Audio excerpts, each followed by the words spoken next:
local to the sacred storyline where we journey through the Bible and its ancient companions from Genesis to Revelation. This is Episode 1, In the Beginning. In the beginning God created the heaven and the earth was without form and void, and darkness was upon the face of the deep. And the Spirit of God moved upon the face of the waters, and God said, "Let there be light," and there was light. And God saw the light, that it was good, and God divided the light from the darkness. And God said, "Let there be a firmament in the midst of the waters, and let it divide the waters from the waters." And God made the firmament, and divided the waters which were under the firmament from the waters which were above the firmament. And it was so. And God called the firmament heaven. The evening and the morning were the second day. And God said, "Let the waters under the heaven be gathered together into one place, and let the dry land appear." And it was so. And God called the dry land earth, and the gathering together of the waters called he seas. And God saw that it was good. And God said, "Let the earth bring forth grass, the herb yielding seed, and the fruit tree yielding fruit after his kind." And it was so. And the earth brought forth grass, and herb yielding seed after his kind, and the tree yielding fruit, whose seed was in itself. And God saw that it was good. The evening and the morning were the third day. And God said, "Let there be lights in the firmament of the heaven to divide the day from the night." And God made two great lights, the greater light to rule the day, and the lesser light to rule the night. He made the stars also. And God set them in the firmament of the heaven to give light upon the earth. And God saw that it was good. And the evening and the morning were the fourth day. And God said, "Let the waters bring forth abundantly the moving creature that hath life." And God created great whales, and every living creature that moveth, which the waters brought forth abundantly. And God blessed them, saying, "Be fruitful and multiply." And the evening and the morning were the fifth day. And God said, "Let the earth bring forth the living creature after his kind." And God made the beasts of the earth after his kind, and cattle after their kind, and everything that creepeth upon the earth after his kind. And God saw that it was good. And God said, "Let us make man in our image, after our likeness." So God created man in his own image. In the image of God created he him. Male and female created he them. And God blessed them. And God said unto them, "Be fruitful, and multiply, and replenish the earth, and subdue it." And God saw everything that he had made, and behold, it was very good. And the evening and the morning were the sixth day. And God saw everything that he had made, and behold, it was very good. And the evening and the morning were the sixth day.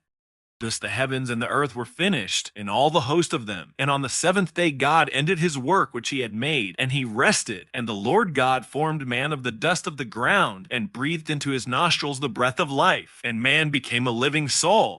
The Lord God planted a garden eastward in Eden, and there he put the man whom he had formed. And out of the ground the Lord God formed every beast of the field, and every fowl of the air, and brought them unto Adam to see what he would call them. And whatsoever Adam called every living creature, that was the name thereof. And Adam gave names to all cattle, and to the fowl of the air, and to every beast of the field. But for Adam there was not found an help meet for him.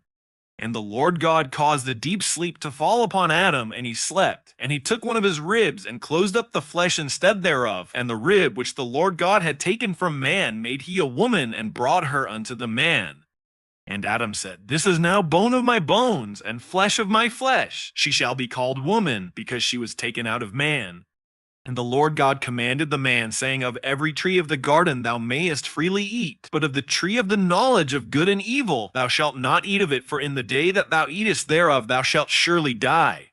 Now the serpent was more subtil than any beast of the field which the Lord God had made. And he said unto the woman, Yea, hath God said, Ye shall not eat of every tree of the garden. And the woman said unto the serpent, We may eat of the fruit of the trees of the garden, but of the fruit of the tree which is in the midst of the garden, God hath said, Ye shall not eat of it, neither shall ye touch it, lest ye die. And the serpent said unto the woman, Ye shall not surely die, for God doth know that in the day ye eat thereof, then your eyes shall be opened, and ye shall be as gods, knowing good and evil. And when the woman saw that the tree was good for food, and that it was pleasant to the eyes, and a tree to be desired to make one wise, she took of the fruit thereof, and did eat, and gave also unto her husband with her, and he did eat. And the eyes of them both were opened, and they knew that they were naked, and they sewed fig leaves together, and made themselves aprons, and they heard the voice of the Lord God walking in the garden in the The cool of the day, and Adam and his wife hid themselves from the presence of the Lord God amongst the trees of the garden. And the Lord God called unto Adam, and said unto him, Where art thou? Unto the woman he said, I will greatly multiply thy sorrow. So he drove out the man. And he placed at the east of the garden of Eden cherubims and a flaming sword. Life lesson reflection. In the beginning, everything was good, but even in paradise, the human heart longed for more. This ancient story, we're reminded our choices shape our world, and the desire to be like God can blind us to the blessings already in our hands. Even when we fall, the story does not end. Grace will keep showing up, even beyond the gates. From light to shadow, from breath to exile. This is how our sacred story begins, but the journey is far from over. In the next episode, we follow Adam and Eve outside the garden into a world of toil, legacy, and secrets held in ancient texts as we explore the life of Adam and Eve and the origin of the Watchers. Subscribe, share, and join us for the unfolding of the sacred storyline.